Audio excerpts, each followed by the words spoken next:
திங்கட்கிழமை வீடியோக்கான ஒரு ப்ரோமோ தாங்க வந்திருக்கு. ப்ரோமோ வந்து சூப்பரா இருந்துச்சு அப்படின்னு தாங்க சொல்லணும். அதாவது ராகினி இருக்காங்கல்ல, அவங்க முகத்துல வந்து கரிய பூசிட்டு நம்ம சுபா, இந்திரா எல்லாமே வந்து ஜெயிச்சுட்டாங்க அப்படின்னு தாங்க சொல்லணும். அதெல்லாம் பார்க்குறதுக்கு நம்ம சேனலை மட்டும் மறக்காம லைக் அண்ட் சப்ஸ்கிரைப் மட்டும் பண்ணிடுங்க.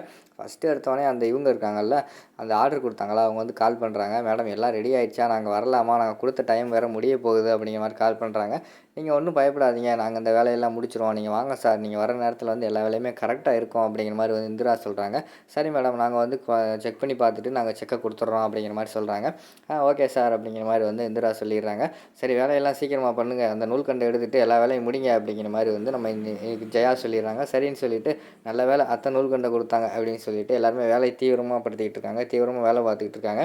சரின்னு சொல்லிட்டு கொஞ்சம் நேரம் கழித்து அந்த ஆர்டர் கொடுத்தாங்கல்ல, அவங்கெல்லாம் வர்ற மாதிரி காட்டிக்கிட்டு இருக்காங்க. வந்தவொடனே வீட்டுக்குள்ளே எல்லாத்தையுமே வந்து வெல்கம் பண்ணுறாங்க. பரவாயில்லையே, வீட்டில் உட்காந்து எல்லாருமே ஃபேமிலியாக பண்ணுறீங்க போலையா அப்படிங்கிற மாதிரி வந்து அவர் கேட்காங்க. உடனே இந்திரா வந்து சொல்கிறாங்க, இல்லை சார் வீட்டில் நாங்கள் எல்லோரும் பண்ணுறோம், அதுக்கடுத்து குழுவில் நிறைய பேர் இருக்காங்களா, அவங்க வீட்டுக்கு நாங்கள் கொடுத்துருக்கோம், அவங்களும் வீட்டில் வச்சு தச்சுருக்காங்க சார், எல்லாத்தையுமே மொத்தமாக வாங்கிக்கோங்க அப்படிங்கிற மாதிரி சொல்கிறாங்க. சரிம்மா எல்லாமே செக் பண்ணி பார்க்கலாமா, எப்படி செஞ்சுருக்கீங்க அப்படின்னு சொல்லிட்டு அவங்க வந்து எல்லாருமே செக் பண்ணி பார்க்காங்க. செக் பண்ணி பார்க்கும்போது எல்லாமே சூப்பராக பண்ணியிருக்காங்க. சூப்பர்மா லேடிஸ் சூப்பராக பண்ணியிருக்கீங்களே அப்படிங்கிற மாதிரி அவங்க வந்து சொல்கிறாங்க. பரவாயில்ல, நீங்கள் நல்லா முடிச்சிருக்கீங்க, கொடுத்த நேரத்துக்குள்ளே நீங்கள் வந்து எல்லா ஆர்டரையுமே முடிச்சிட்டிங்க. அதனால் வந்து உங்களுக்கு செக்கு வந்து நான் ஆல்ரெடி வந்து ஒரு 10,00,000 வந்து பேசியிருந்தேன்னா, இப்போ உங்களோட வேலையை பார்த்துட்டு எனக்கு ரொம்ப பிடிச்சி போச்சு, அதனால் நான் உங்களுக்கு ஒரு 12,00,000 வந்து உங்களுக்கு வந்து நான் செக்கு கொடுத்துட்றேன் அப்படிங்கிற மாதிரி உடனே எல்லாத்துக்குமே சந்தோஷம். வாங்கம்மா வந்து வாங்கிக்கோங்க அப்படிங்கிற மாதிரி சொல்கிறாங்க.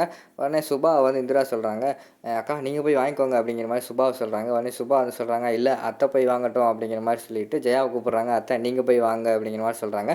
ஜெயா வந்து பெருந்தன்மையாக வந்து, இல்லை சுபா இதை வந்து நான் வாங்கக்கூடாது, என்னதான் இருந்தாலும் நீ தான் அந்த தலைவி, இந்த வேலையை நல்லா பொறுப்பாக பார்த்துருக்க, நீ போய் வாங்கினா தான் இது கரெக்டாக இருக்கும், நீயே போய் வாங்கு அப்படிங்கிற மாதிரி சொல்கிறாங்க. சரின்னு சொல்லிட்டு எல்லாருமே வந்து சுபாவை வந்து என்கரேஜ் பண்ணுறாங்க, வாங்கன்னு சொல்லிட்டு.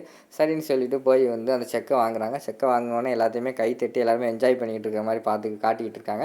அங்கிட்டு பார்த்தா ராகினிக்கும் கதிருக்கும் வழக்கம் போல் வந்து வயிறு எரிஞ்சிக்கிட்டு இருக்கு. அதோட பார்த்தீங்கன்னா இந்த ப்ரோமோ வந்து முடிச்சிடுறாங்க.